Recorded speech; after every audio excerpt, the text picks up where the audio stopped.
شریف پڑھنے کے جو فضائل احادیث کے اندر آئے ہیں، اور اتنے فضائل ہیں کہ حد و شمار سے باہر ہے۔ بعض روایات سے معلوم ہوتا ہے کہ ایک صحابی نے رسول اللہ صلی اللہ علیہ وسلم سے پوچھا کہ یا رسول اللہ، میں اپنے معمولات کے اندر آدھا درود شریف کو بنا لوں، باقی آدھے کو؟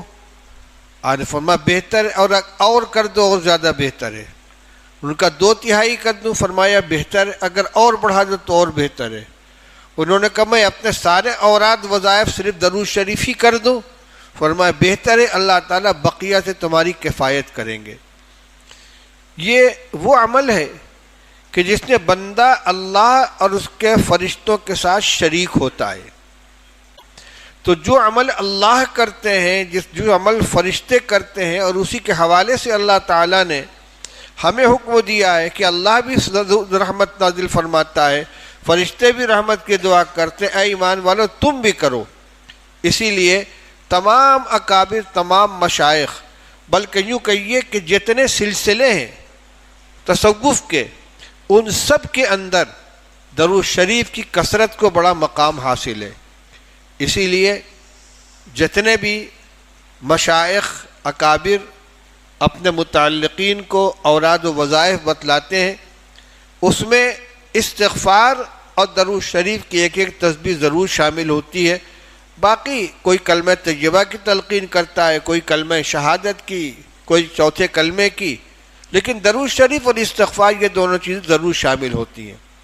درود شریف تو اس رحمت و برکت کو حاصل کرنے کے لیے، اور استغفار اس لیے کہ ہم بندے ہیں، جب سے دن رات نہ جانے کتنی خطائیں ہوتی ہیں، اللہ تعالیٰ سے اس کا استغفار کرتے رہیں۔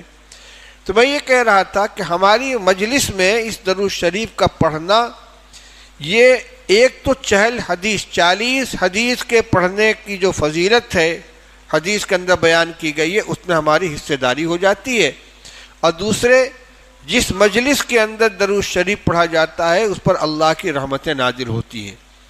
اور ایک عجیب چیز ہے، بڑی لذیذ چیز ہے، وہ اللہ کے رسول صلی اللہ علیہ وسلم نے ارشاد فرمایا من صلی علی نائیا ابلغتہ ومن صلی علی عند قبری سمعتہ، او کما قال رسول اللہ صلی اللہ علیہ وسلم، کہ جو شخص میرے اوپر دور سے درود بھیجتا ہے وہ مجھ تک پہنچایا جاتا ہے، اور جو میرے قبر کے پاس درود پڑھتا ہے اس کو میں خود سنتا ہوں۔ اور ایک روایت میں کہ ان للہ ملائکۃ سیاحین یبلغون من امتی السلام، او کما قال رسول اللہ صلی اللہ علیہ وسلم، کہ اللہ کی طرف سے کچھ فرشتے ہیں جو روئے زمین کے اوپر چلتے پھرتے رہتے ہیں، سیاحین، سیاحت کرتے ہیں۔ ان کا کام کیا ہے؟ میری امت کا سلام مجھ تک پہنچاتے رہتے ہیں۔ اب جس مجلس میں درود پڑھا جائے گا اور فرشتہ اسی کام پر مسلط ہے، تو وہ اس کا انتظار نہیں کرے گا کہ جب آپ پورا درود شریف پڑھ لیں، ذخیرہ ہو جائے تب اس کو لے کر چلیں۔ یہ تو فرشتے کی سعادت ہے کہ اس کو رسول اللہ صلی اللہ علیہ وسلم کی خدمت میں درود پہنچانے کا موقع مل رہا ہے۔ تو ایک درود پڑھا گیا اس کو لے کر ایک فرشتہ پہنچا، دوسرا درود پڑھا گیا اس کو لے کر دوسرا فرشتہ پہنچا، تیسرا درود پڑھا گیا اس کو لے کر تیسرا فرشتہ پہنچا۔ تو گویا درود شریف کی مجلس سے لے کر رسول اللہ صلی اللہ علیہ وسلم کی قبر اطہر تک فرشتوں کی آمد و رفت کا ایک سلسلہ قائم ہے۔